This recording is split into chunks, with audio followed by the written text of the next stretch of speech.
Welcome to office InfoBD. আজকে দেখাবো কিভাবে কম্পিউটার ফোল্ডারের কালার পরিবর্তন করবেন, যেমনটা আপনারা স্ক্রিনে দেখতে পাচ্ছেন। আমি এখানে কিছু ফোল্ডার তৈরি করে নিয়েছি, যেগুলোকে আপনাদের কালার করে দেখাবো। যারা অ্যাপেল বা ম্যাক পিসি ব্যবহার করে তাদের একটি সুবিধা হলো তারা চাইলেই সরাসরি নিজেদের কম্পিউটার ফোল্ডারের কালার বা রং পরিবর্তন করতে পারে। আর অন্যদিকে আমরা যারা উইন্ডোজ অপারেটিং সিস্টেম ব্যবহার করি তাদের এরকম কোনো সুবিধাই মাইক্রোসফট প্রদান করেনি। কিন্তু নিরাশ হওয়ার একদমই কারণ নেই, খুবই সহজে আপনাদের উইন্ডোজ পিসি ফোল্ডারের কালার চেঞ্জ করতে পারবেন, একদম ম্যাক ব্যবহারকারীদের মতোই। তাহলে চলে আসুন আর সময় ব্যয় না করে এক্ষুনি জেনে নেই তা কিভাবে করতে হয়। তো আমাদের উইন্ডোজ পিসির ফোল্ডারের রং পরিবর্তন করার জন্য আমরা এখানে খুবই ছোট্ট একটি থার্ড পার্টি সফটওয়্যারের সাহায্য নেব।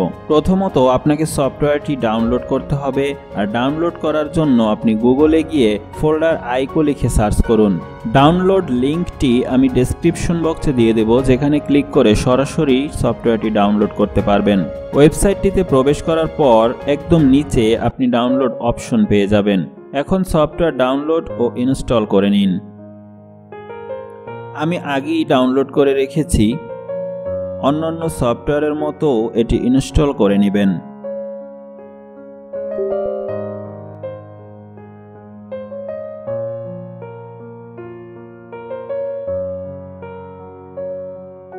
ইনস্টল করার পরে যে কোনো একটি ফোল্ডারের উপর রাইট বাটন ক্লিক করুন, দেখবেন চেঞ্জ ফোল্ডার আইকন নামে একটি অতিরিক্ত ফিচার্স পেয়ে যাবেন।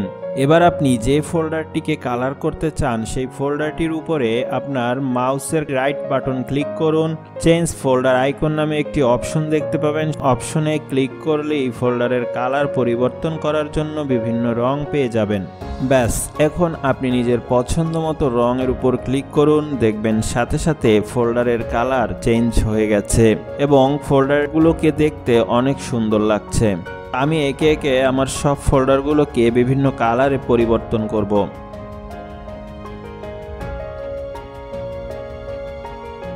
আর যদি কোনো কারণবশত আবার আগের ফোল্ডারের রঙে ফিরে যেতে চান, তাহলে ফোল্ডারের উপর রাইট ক্লিক করে change folder icon, default folder আইকনে ক্লিক করুন, দেখবেন আবার আগের ডিফল্ট ফোল্ডারের রঙে ফিরে গেছে ফোল্ডারটি।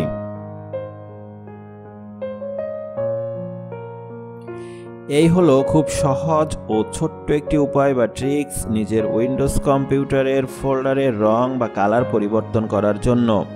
আপনাদের যদি ভিডিওটি ভালো লেগে থাকে তাহলে অবশ্যই লাইক করবেন এবং বন্ধুদের মাঝে শেয়ার করুন। আর যদি কোনো প্রশ্ন বা জিজ্ঞাসা থাকে তাহলে অবশ্যই তা কমেন্টস বক্সে রেখে যাবেন। চ্যানেলটি সাবস্ক্রাইব করে পাশে থাকা বেল বাটনটি বাজিয়ে দেবেন পরবর্তী ভিডিওর নোটিফিকেশন সাথে সাথে পাওয়ার জন্য। Thanks for watching.